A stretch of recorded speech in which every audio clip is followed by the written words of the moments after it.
চলো যাই যুদ্ধে মাদকের বিরুদ্ধে প্রতিপাদ্যে নেত্রকোনায় মানববন্ধন ও সড়ক অবরোধ কর্মসূচি পালিত হয়েছে।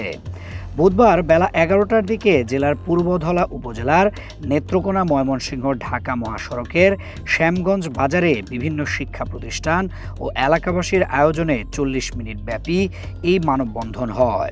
এই পুরো সময় জুড়েই অবরুদ্ধ থাকে মহাসড়কটি। মানববন্ধনে যুব প্রতিনিধি শুভ খান, মাসুম মিয়া, জীবন চন্দ্র দাস, শেখ রিয়েল আহমেদ নয়ন সহ বিভিন্ন শিক্ষা প্রতিষ্ঠানের শিক্ষকরা বক্তব্য রাখেন। কর্মসূচিতে শিক্ষক, শিক্ষার্থী, সচেতন সমাজের ব্যক্তিবর্গ সহ সর্বস্তরের জনসাধারণ অংশগ্রহণ করেন। এ সময় বক্তারা ২৪ ঘন্টার মধ্যে এলাকার মাদক সম্পৃক্তদের গ্রেফতার করতে প্রশাসনকে আলটিমেটাম দেন। নির্ধারিত সময়ের মধ্যে প্রশাসনিক ব্যবস্থা না নিলে আরও কঠোর কর্মসূচির হুঁশিয়ারি দেন বক্তারা। আমাদের অনেক কষ্ট হচ্ছে আর ওই পরিচালক অনেক ব্যাহত হচ্ছে, আমরা পারতেছি না। ওরা দরজা জানালা আসবাবপত্র ভেঙে ফেলছে। তো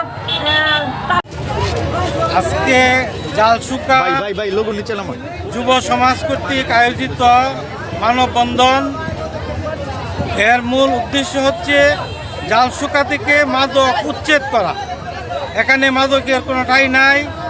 দেখা যাচ্ছে যে বিদ্যালয়ের আঙ্গিনায় চিপায় চাপায় বিভিন্ন মাদক সেবীরা মাদক গ্রহণ করছে, পরিবেশ নষ্ট করছে, ছাত্রছাত্রীদেরকে বিপদে ফেলে দিচ্ছে।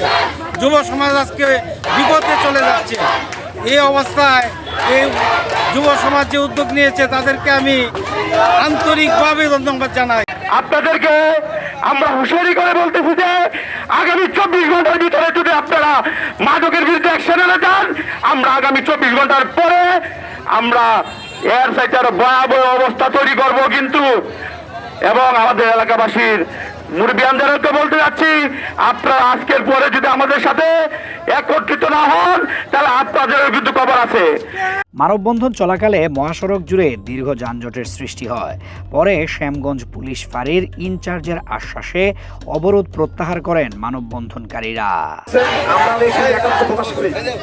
আমরা একটা কথাই বলবো, যারা মাদক ব্যবসা করে বা ব্যবসায়ী, আপনারা আমাদের তালিকা দেন।